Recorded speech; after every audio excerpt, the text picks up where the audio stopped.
for my video journal 5. How to combat obesity. Remembering it's not as easy as just telling people to, exercise more, eat less.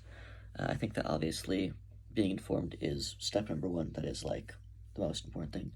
But motivation is hard, especially if you're like by yourself or like you have nobody to motivate you. I guess it would be like harder.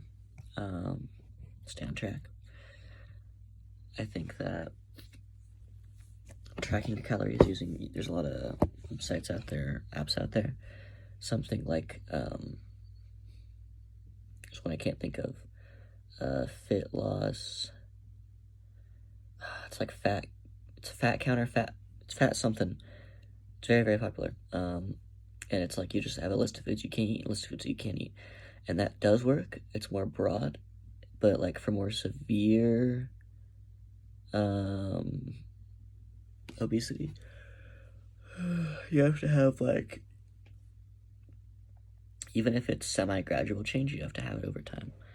You can't just have someone go from being super duper obese and having no exercise and not eating anything at all, like, healthily wise, and just swap their diet and swap their exercise. Because even if it works, like, in theory, they're just not going to stick with it because it's so much harder physically. So, like, pretty much showing people progression. There's a quote, I don't know who said it, but it's like, people often overestimate what they can do in a year and vastly underestimate what they can do in 5 years. And I think that's very true for like physical fitness. If people think they're too old for things, but like a 60-year-old was like, all right, I'm going to spend the next 5 years and like lock in on my physical and like, eat right, do exercise, do a wide variety of things, you know what I mean? Stretch and everything. Then he would be like more fit than a lot of the human population. If he actually stuck with it and went hard for 5 years. But I don't know, I feel like a lot of people, that's a very good quote, underestimate what they can do in a longer period of time. Counting calories is obviously helpful. And then starting off exercise is not like,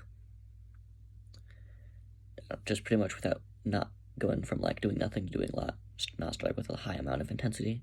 So I'd be starting lower weight, higher intensity, or lower weight, higher reps. That might be good to begin with. I think that support system is obviously like very, very helpful. So in a perfect world, you'd have a support system. You'd count your calories, and you would have exercises you do, and you'd be 100% consistent with it.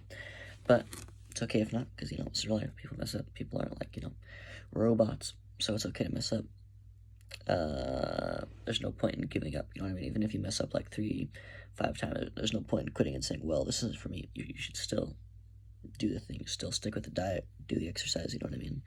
Just messing up a few times doesn't matter. Just don't make it a pattern. Try and like break the bad habit, pretty much. I think that's the key point. Staying consistent. Like, if you could tell somebody something and actually have them internalize it, I'd say that staying consistent is like more important than any other thing. You can have the best diet, you can have the best workout, you can have the best like everything ever, but if you don't do it or don't eat those foods, it doesn't matter. So yeah.